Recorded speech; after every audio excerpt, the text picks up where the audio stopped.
was so upset because she lost everybody. Sorry. So What-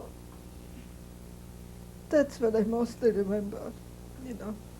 She talked about all her family. She wanted us to know the names and, you know.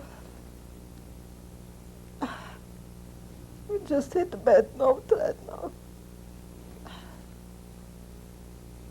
Sorry. I have to get my composure back. She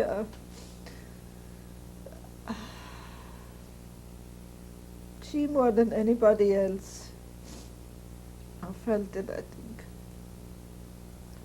What did it mean to you to know that you were Jewish? I was very proud to be Jewish. I still am. What did you learn about your Judaism after the war? Well, we were not brought up very religious. Like my mother and father observed holidays and stuff like that. We were not fanatic. I just was trying to instill some of this in my children, especially that my husband came from a more religious upbringing than I did. Now you told me Okay, you were, composure is back. you said you had to move on after you left that camp. Where did you go next? Okay, now we're in Barletta. Okay. My brother-in-law and my sister are still in the army. They're living there, except they're away from us. We're living in this camp, and this camp was some rooms were separated for officers. And my brother-in-law decided that he would like to get out of the army. He was being released, and he came to live with us in the camp. He became a refugee after being a soldier. So being he was a soldier, they gave him a little bit of a privilege and gave us one of those rooms where all of us camped out together. The six of us, well, my brother was not there with us, but he was separate with his wife. Now the six of us are in this one room. My brother's married to Shari. They had their own barrack, their own different barrack. My best pastime over there was somebody who was renting out bicycles by the hour.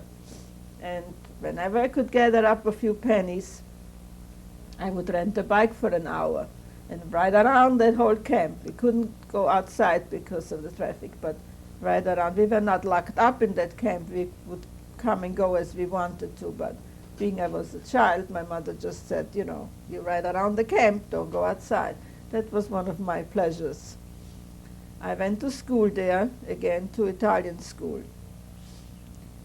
They brought in a teacher from Israel because there were a lot of kids who spoke Hebrew and Yiddish and Polish. And they brought in this teacher from Israel. His name was Morei Tzvi. And he was going to teach us all the subjects in Hebrew. Now here I go again. I don't understand one word of Hebrew. I'm sitting in a classroom full of people. They're teaching subjects that are now high school subjects, and I'm sitting there like a dummy. I don't understand one word. I go home, back to the barrack, and I'm crying again to my mother. I said, I don't understand what they're saying. I'm going to flunk. There's no way I can stay in this classroom. I'm sitting there for hours. I don't understand. I don't know how to do the homework. Well, this one down, my mother kept saying, well, maybe you should try. I spoke to the teacher. Maybe she can learn the Hebrew language. He said, well, I don't have the time to teach her. Hebrew language is very hard to learn. I can teach her subjects, but I can't teach her the language. I insisted that I want to go back to Italian school again. My parents had to pay again for me to send me in an Italian school. What year was this now? This is now 1944. No, I'm sorry. Back. This is now Bari, 1948. 1948. What did you know about Israel trying to become a state? Whatever little bit we heard, the impression I got from Israel is what my brother-in-law would tell me, because he was in Israel before he joined the army. He had quite a hard time there. Israel was Palestine at the time, and he was digging ditches in order to survive. He was putting in roads, working very hard before he joined the army.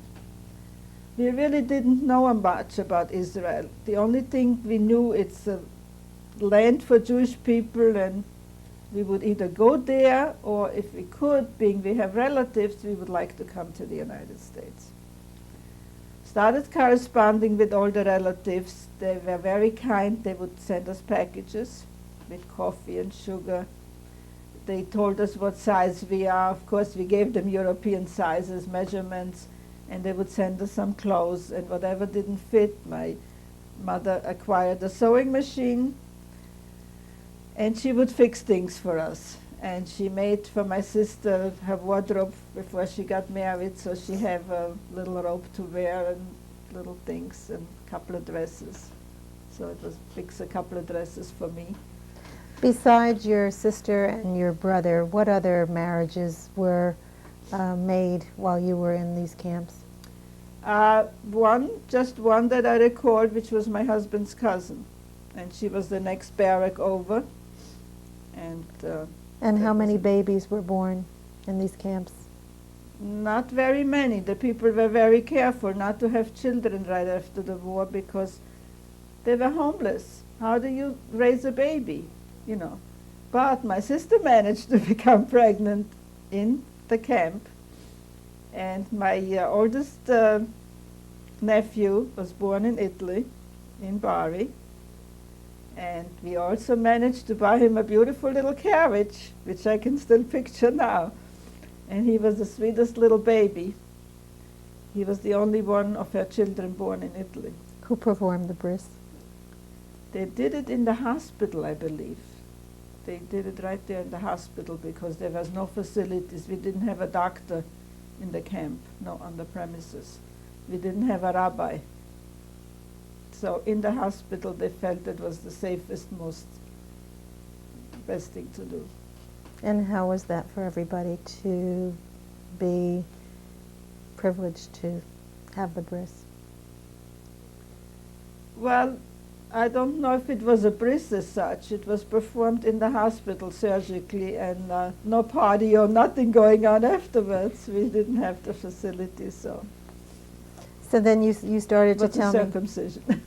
You started to tell me. Then you went back to the Italian school. I went back to the Italian school, and I did again very well, and I was quite happy. And I stayed in the Italian school until we left Italy. And what papers came for you? What papers came for your ability to be able to leave Italy? Well, here we go. This is a story where we had quite a few relatives here. Now, I don't know who said to whom. By now we are only 3 people, my parents and myself. My sister and brother-in-law married, and he can't come to the United States because he's an ex-soldier. He has to try and come a different way. My brother is also trying to come to the United States with my sister-in-law.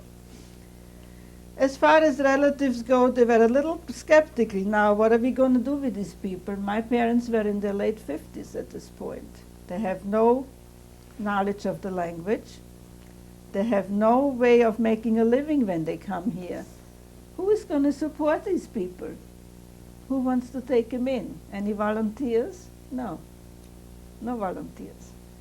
My father's distant relative happened to know this man who was a very rich man, a millionaire. He didn't want his name to be known. He just issued these papers. I have no idea what his name was. He was just a person who was very wealthy and issued these affidavits and guaranteed if these people come here and they can't support them, he had to sign for us. He will help. He will take care of us. So now we're in Valletta, and this took 5 years now in Italy, right? We're there 5 years from camp to camp. We're finally getting these papers, which was a struggle. It really was a lot of work to get this paperwork done. Medical examinations. They spotted my mother had a irregular heartbeat or whatever, a little problem with her heart. She was detained. You can't go to the United States if you're not healthy. So now we're detained again. All right, we worked it all out. She went for all kinds of tests, and they decided, well, she's okay. She's going to be able to come. They took us to a transit camp from where people were leaving to, we were there just a few days. My brother's in this camp, and he's being detained. His wife, they let her go ahead of us because she was sick. They let her come to the United States for the operation. What did she need? She needed a lung surgery. They let her come.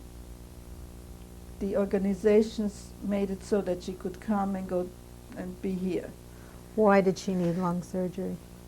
She was sick from the camps, from the concentration camps. She was in Auschwitz. She came back sick. We didn't know at the time that she was sick. When he married her, she didn't, I don't think she knew either. They tried to have a baby. She couldn't conceive because of her illness, I think. Anyway, she was here. My brother's still there, trying to come here.